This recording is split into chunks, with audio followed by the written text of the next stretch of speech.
So you have come, and if you'll forgive me, I must ask, why? Why do you turn out year after year for the same stale songs and pageantry? Don't you ever tire of it? The noble mother, the gallant father, the flawless child, laid out on straw, a few rustic shepherds and a handful of wise men for sophistication. History on a sweet fairy tale scale. But if you don't mind my saying so, I don't think you're the fairy tale type. No, I think you've come here for other reasons. I think you've come here because it's familiar. And you crave the small comfort of familiarity. It's another end of another long year, and you're tired, and you don't want to have to think about all the things you didn't do, and all the days that have gone by will never come again, and all the responsibilities, pains, frustrations will still be dark and waiting when this precious holiday is over. Or perhaps there's within you still an emptiness, a kind of a longing for some meaning or direction which you haven't quite managed to lay hold of. And here, where people see angels and the stars show a clear, unmistakable way, you think you might stumble on something that will change everything. You're chasing something, my friend. You call it Christmas, but it's a little more than that. You're pursuing something elusive, something wonderful, some feeling, some wanting, something. Haven't quite put a name to it. Or is it a someone? They want you to believe that here. They want you to believe it's about Him. And then if you find Him, and if you worship Him, and if you lay your whole life out like a Magi's gold before Him, all will be well. Your mind will rest. Your heart will bubble forth with joy. Your soul will sing. And the bluebird of happiness will fly over the rainbow and carry your every fear away. Nah, it doesn't work. You think if you find Him here, all your problems will be over.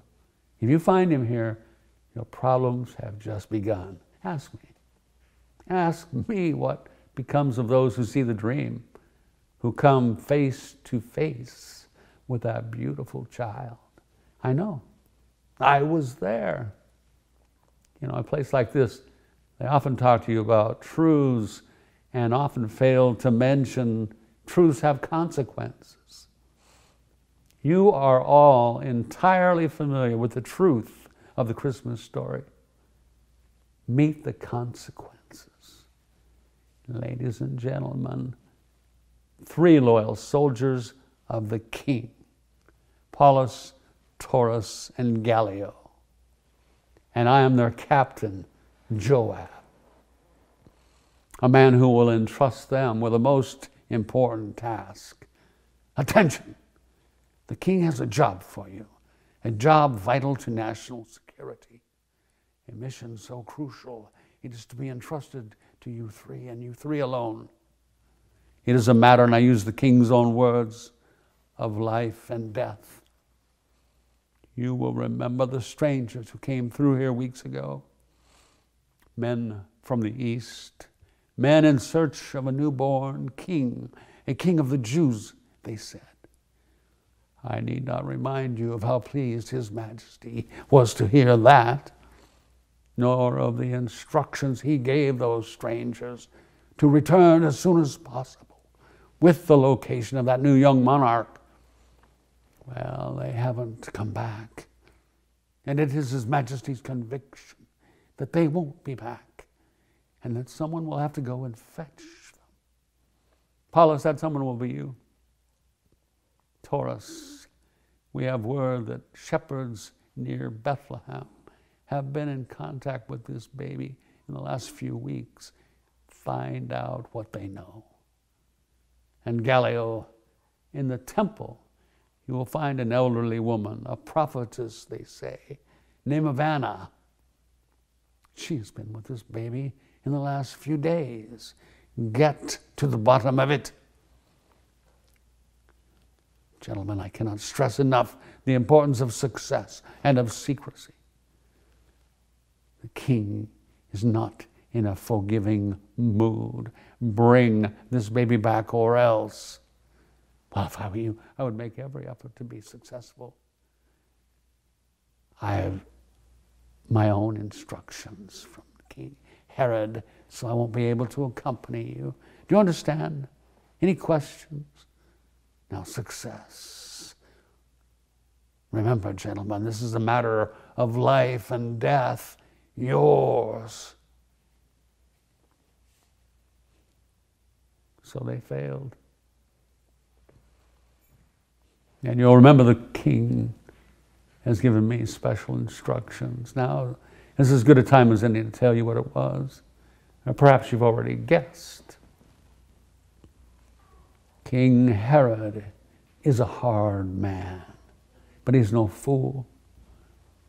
He knows the power of innocence as only a deeply corrupt man can. There was always the danger that the soldiers, like the Magi, wouldn't come back. That the prospect of killing one tiny baby would be too daunting even for their hardened sensibilities. As anyone who knows history or human nature can tell you, the death of a baby is a tragedy. But the death of hundreds is a statistic. So, under my supervision, selected soldiers from Herod's personal guard went about murdering the babies of Bethlehem. All the babies of Bethlehem. So you're thinking, what kind of a monster does such a thing? No monster, just a man. A man no different from any of you. Yes, I can say that. I can say that with absolute assurance. Because I will admit something most of you will not. Herod was right. That any decision and every decision made about that child is a matter of life and death. Given that, many of you would make the same choice I did. You have the chance to save yourself, to keep your position, place, self-image intact.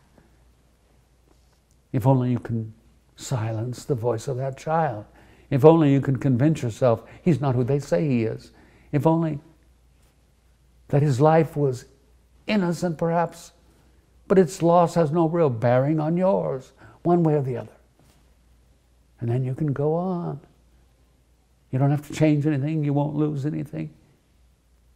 You can save your old self.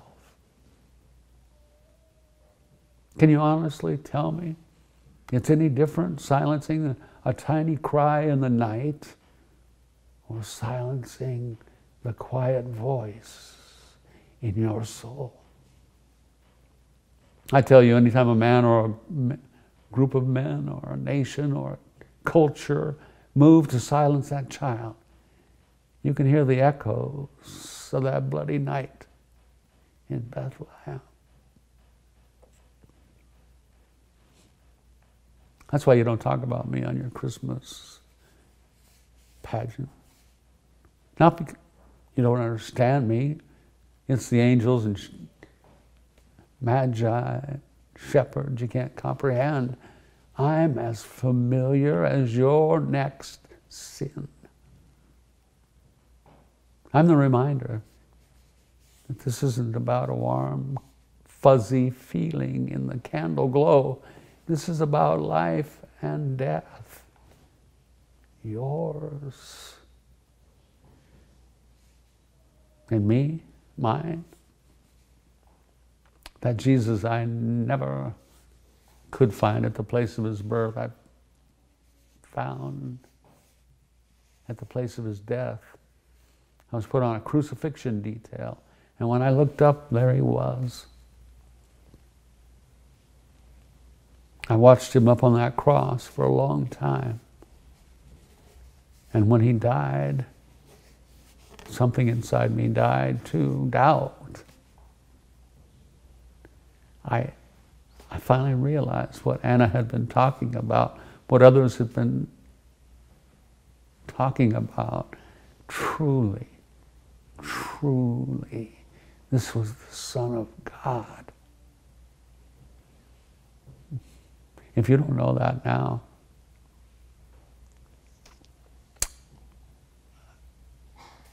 if you think it's been difficult to find him, just sit there now. Sit there very still now. He will find you.